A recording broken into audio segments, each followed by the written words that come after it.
Assalamualaikum warahmatullahi wabarakatuh. Ya, ada kisah lagi yang baik ya. Diceritakan bahwa zaman Rasulullah masih hidup, pada masa-masa umat Islam itu terus banyak yang menyusul hijrah ke Madinah.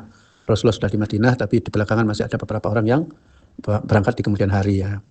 Nah, di antara Mekah dengan Madinah itu ada satu perkampungan yang di situ hidup anak muda yang ganteng pol ya.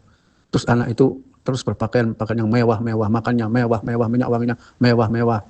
Kemana-mana naik kuda yang kalau sekarang ini mobil mewah lah. Kudanya itu dipakai dengan hiasan-hiasan mungkin mas-mas barangkali ya. Nah, kelihatannya anak itu hatinya baik, tapi karena keluarganya memang menghendaki anak itu ditampilkan dengan mewah ya.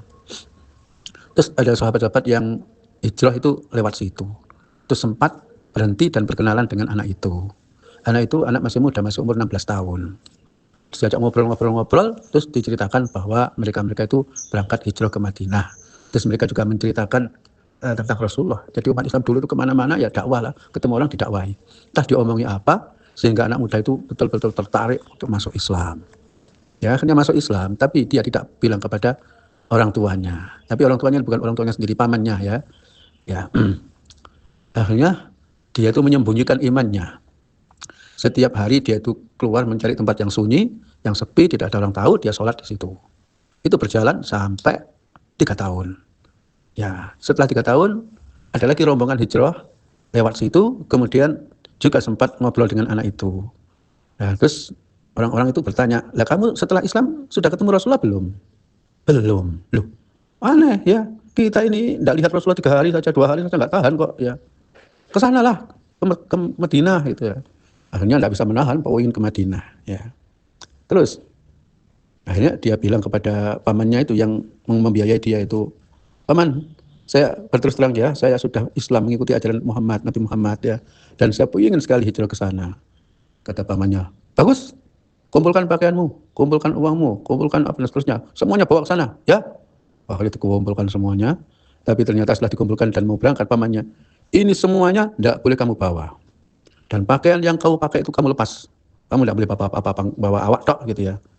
Akhirnya dilepas semuanya dan dia mencari mungkin pakaian-pakaian orang yang dibuang itu dipakai untuk menutupi auratnya. Ya, kayak wong kere gitu ya. Berangkatlah ke Madinah. Wallahu alam berapa lama sampai di Madinah ketemu Rasulullah. Rasulullah terkejut, ada anak muda ganteng kok pakaian seperti itu. Itu siapa itu? Nah, saya wahai Rasulullah, saya ini namanya Abdul Uzza. Abdul Uzza itu kawulane apa namanya Brahala Uzza, patung Uzza ya. Dulu itu banyak orang namanya Abdul Uzza. Kalau sekarang Abdullah gitu ya. Ya, katanya Abu Lahab juga namanya Abdul Uzza ya. Gimana ceritanya? Terus dia cerita-cerita, akhirnya Rasulullah, ya Allah, kamu itu bukan Abdul Uzza loh ya, kamu itu Abdullah dan aku sangat mencintaimu. Sangat mencintaimu. Akhirnya terus diramuti oleh Rasulullah, tapi ditempatkan di Sufah. Sufah itu serambi masjid bersama Ashabus Sufah, orang-orang yang miskin-miskin yang hidup di serambi masjid, yang pimpinan Ashabus Sufah adalah Abu Hurairah ya. Ya. Pada suatu hari Rasulullah itu mengajak anak itu untuk mengikuti Rasulullah perang ke suatu tempat gitu ya. Senang saja diajak perang ya. Tapi ternyata di perjalanan tiba-tiba anak itu sakit ya, terus dicarikan selimut-selimut tidak ada ya karena perjalanan perang ya. Akhirnya sakitnya semakin parah terus meninggal. Nah ini Rasulullah itu sedihnya, masya Allah ya, terus meneteskan air mata Rasulullah, dan Rasulullah sendiri yang menggali kuburannya. Tidak ada orang mati Rasulullah menggalikan kuburannya kecuali anak ini saja sepanjang masa ya. Orang berdatangan mau membantu Rasulullah menggali tidak boleh ya. Abu Bakar, Umar tidak boleh, Rasulullah sendiri ya.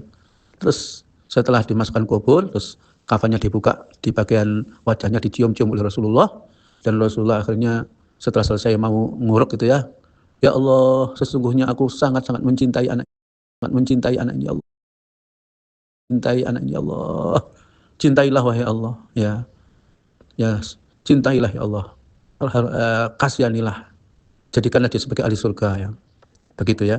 Nah ini termasuk pelajaran bagaimana Allah kalau sudah memberikan petunjuk ya, sekali dua kali diomongi orang tidak sampai berhari-hari sudah tertarik Islam dan sampai rela membuang pakaian-pakaiannya, meninggalkan pakaian-pakaiannya untuk berjumpa Rasulullah. Nah sebaliknya kadang-kadang ada orang ya sudah bertahun-tahun di pondok ya sudah Masya Allah ya, sudah kuliah dan sebagainya masih belum bisa untuk mengamalkan petunjuk-petunjuk itu. Itulah hati yang jernih betul sehingga Rasulullah mencintai. Dan tidak usah hidup lama-lama orang begitu itu ya. Hanya sebentar saja mati syahid udah ahli surga. Assalamualaikum warahmatullahi wabarakatuh.